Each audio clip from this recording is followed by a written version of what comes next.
sahabat Pondok Media di seluruh Indonesia. Kami datang, kita belajar.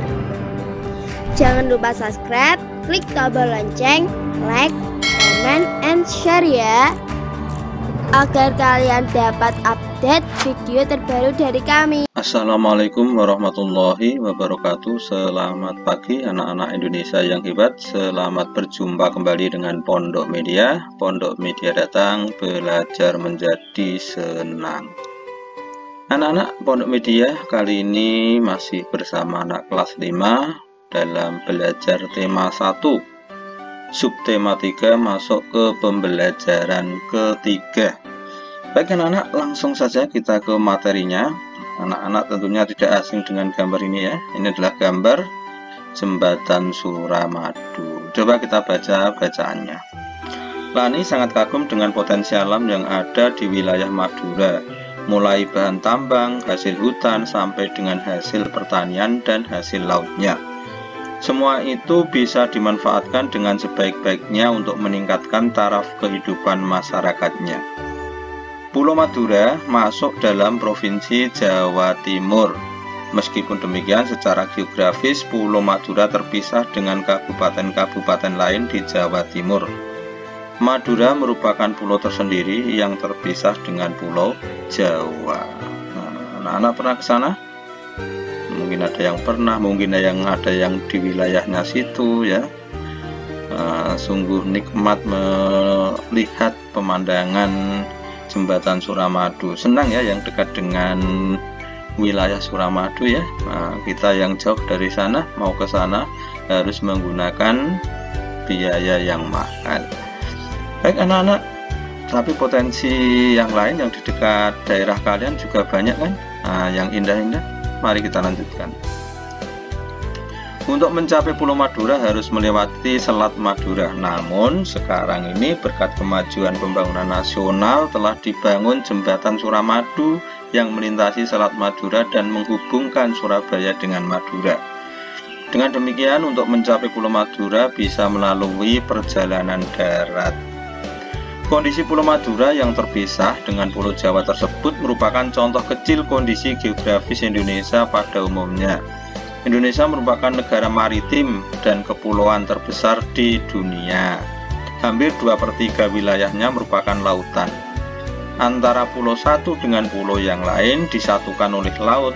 Meskipun demikian bukanlah menjadi penghalang bagi setiap suku bangsa Indonesia untuk saling berhubungan dengan suku-suku bangsa lainnya. Begitu anak-anak ya, paham? Kita lanjutkan. Nah, ini adalah gambar, salah satu contoh gambar kepulauan yang diambil dari atas ya, di Indonesia. Keberagaman yang disebabkan adanya perbedaan antara pulau satu dengan pulau yang lain ini tidaklah menjadi pemecah dan perenggang, namun justru menjadi pemersatu, karena antara yang satu dengan yang lain bisa saling melengkapi. Jadi keragaman geografis ini ya, keadaan kepulauan kita ini bukanlah menjadi perenggang, tapi malah menjadi pemersatu, karena kita bisa saling melengkapi ya, kekurangan yang satu dengan yang lainnya. Baik anak-anak, sekarang ini kita baca pengaruh kondisi geografis Indonesia sebagai negara maritim terhadap kehidupan ekonomi masyarakat. Kondisi geografis sebagai negara maritim dan kepulauan membawa banyak keuntungan bagi bangsa Indonesia. Wilayah laut Indonesia yang sangat luas telah diakui secara internasional sebagai negara maritim yang ditetapkan dalam UNCLOS pada tahun 1982. Hal ini berarti bangsa Indonesia diberi kewenangan untuk memanfaatkan potensi sumber daya laut yang sangat kaya sekali ya anak-anak ya. Cakupan wilayah yang sangat besar dan luas, tentu saja laut Indonesia mengandung keanekaragaman sumber daya alam laut yang sangat potensial, baik hayati maupun non-hayati. Sumber daya alam laut tersebut antara lain ikan, terumbu karang, dengan kekayaan biologi yang bernilai tinggi ekonomi. bernilai ekonomi tinggi. Wisata bahari, sumber energi minyak dan gas bumi, bahan mineral, dan juga media transportasi antar pulau. Semua potensi alam tersebut tersedia dalam jumlah yang besar dan tersebar di seluruh wilayah Indonesia. Besarnya peluang ekonomi dari pemanfaatan potensi sumber daya laut yang demikian besar itu tentunya dapat memberikan kontribusi bagi kehidupan ekonomi masyarakat Indonesia, hingga pada akhirnya juga akan memberikan kontribusi bagi kesejahteraan bangsa. Kelompok masyarakat yang bisa merasakan langsung potensi kekayaan sumber daya kelautan ini adalah masyarakat yang berada di pesisir. Banyak jenis pekerjaan yang bisa diusahakan untuk menunjang kehidupan ekonomi masyarakat sekitar. Nah, anak-anak, sekarang tugas kalian ini kita kerjakan bersama-sama saja ya. Tugas yang ini yaitu tentang sumber jenis-jenis pekerjaan yang bisa dimanfaatkan, bisa memanfaatkan sumber daya alam yang ada di laut. Pekerjaan apa saja anak-anak ya? Ayo kita coba isi bersama-sama saja ya. Pekerjaan apa? Yang utama adalah pekerjaan, tentunya yang utama adalah nelayan. Baik ya. Kemudian ada lagi apa anak-anak? Budidaya ikan laut. Dengan apa anak-anak? Dengan menggunakan keramba ya. Kemudian yang ketiga, budidaya rumput laut. Nah, budidaya rumput laut. Nah, ada lagi anak-anak yang dekat dengan wisata, tentunya ada pedagang ya, pedagang. Tentunya banyak sekali di tempat-tempat wisata yang pedagang. Kemudian ada penginapan. Kemudian ada juga kalau kita tambah transportasi. Kemudian jasa yang lain, ada hiburan dan lain sebagainya. Baik anak-anak, kita lanjutkan untuk berikutnya. Nah, ini ada bacaan pengaruh kondisi geografis Indonesia sebagai negara maritim terhadap kehidupan sosial masyarakat. Sebagai negara maritim dan kepulauan yang berada di antara benua mana anak? Australia dan Asia, membawa pengaruh terhadap kehidupan sosial budaya bangsa Indonesia. Hal ini bisa terjadi karena dengan posisi tersebut menyebabkan Indonesia menjadi jalur perdagangan dunia. Mau tidak mau, banyak pedagang dari berbagai negara di seluruh belahan bumi ini akan melewati dan mampir ke Indonesia.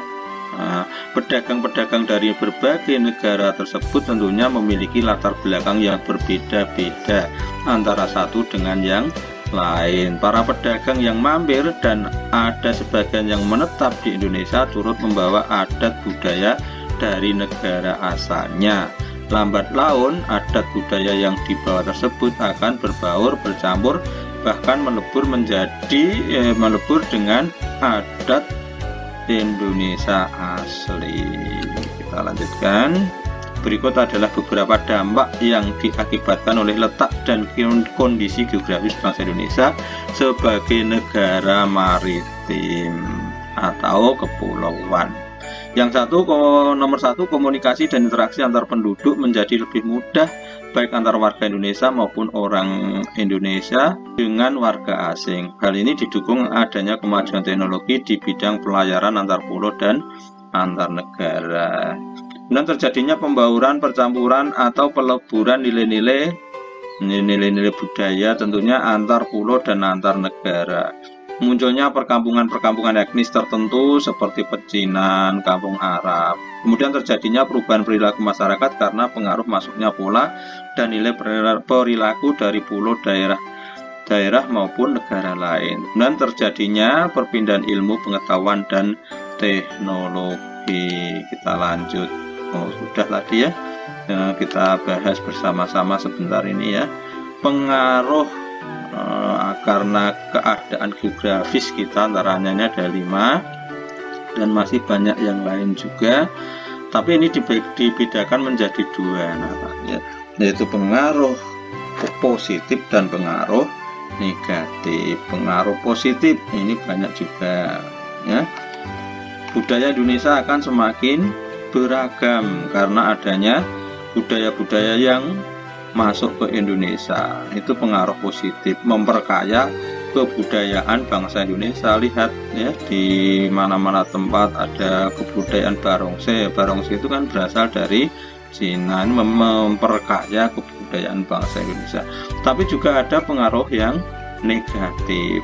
Nah, tentunya ini pengaruh-pengaruh yang bersifat jelek. Nah, misalnya pengaruh-pengaruh dari Barat, ya. Ada tarian-tarian yang tidak sesuai dengan nilai-nilai Pancasila. Nah, itu yang harus kita saring, ya. Yang negatif jangan kita tiru, yang positif yang kita ambil. Begitu anak-anak ya. Kita lanjutkan. Nah, ini adalah bacaan dengan judul Kejayaan Bahari Masa Lalu. Anak-anak silahkan ini nanti dibaca ya. Nah, kita lanjut.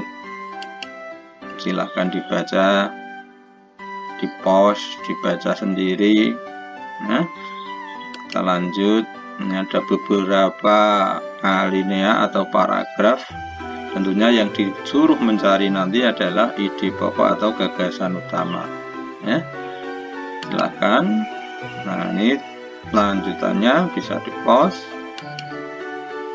Nah, ini tugasnya ya, menentukan ide pokok dari masing-masing paragraf bacaan tersebut. Anak-anak tentunya juga sudah lihai, sudah pandai dalam mencari ide pokok, karena dalam tema 1 itu bahasa Indonesia ini isinya adalah mencari ide pokok. Kita lanjut saja anak-anak ya. Keberagaman yang disebabkan adanya perbedaan antara pulau satu dengan pulau yang lainnya tidaklah menjadi pepecah. Tadi sudah ya. Nah, tahukah kamu meskipun terdiri atas 5 sila, namun Pancasila itu merupakan satu kesatuan yang utuh. Nah, jadi satu tingkah laku kita atau satu kegiatan kita, bisa dikatakan kegiatan itu bisa mencerminkan berbagai sila yang ada di Pancasila. Sekarang tugas kalian adalah ini ya, pemilihan ketua kelas. Walaupun dalam satu kegiatan itu ada berbagai pencerminan berbagai sila dalam Pancasila, nah ini dicari yang utamanya. Contohnya ini ya, pemilihan ketua kelas mencerminkan sila keempat ini yang utama ya. Bunyinya adalah kerakyatan yang dipimpin oleh hikmat kebijaksanaan dalam permusyawaratan perwakilan. Tapi di situ sebenarnya juga ada nilai sila ketiga persatuan Indonesia. Nah, karena di dalam musyawarah itu tentunya juga ada interaksi, kemudian harus dijaga, harus saling menghormati, karena itu mencerminkan persatuan Indonesia. Saling menghormati, menghargai pendapat orang lain. Supaya apa? Supaya tidak terpecah. Nah, itu merupakan pengamalan sila ketiga. Tapi yang paling utama adalah sila keempat. Nah, demikian juga selanjutnya silakan ini ya, ini tugas PPKN. Perayaan Hari Besar Keagamaan mencerminkan sila keberapa, bunyinya bagaimana? Yang utama saja. Baik anak-anak. Ini dua ditambah lagi musyawarah, mufakat, kemudian menjenguk orang sakit. Silahkan disalin dan dikerjakan. Pancasila menjadi pandangan hidup bangsa Indonesia, maka dari itu perilaku dan sikap masyarakat haruslah mencerminkan nilai-nilai luhur Pancasila. Sudah jelas ya anak-anak ini ya. Nah, ini seperti ini antri dalam pemilihan, entah pemilihan apa ini, kepala desa, bisa kepala daerah, atau DPR, atau bahkan presiden. Demikian anak-anak yang bisa saya sampaikan untuk pagi hari ini. Mohon maaf jika ada kesalahan, kekhilafan. Billahi taufiq wal hidayah. Wassalamualaikum warahmatullahi wabarakatuh. Jangan lupa yang belum subscribe dulu ya. Like, comment, and share. Dadah, terima kasih kawan-kawan.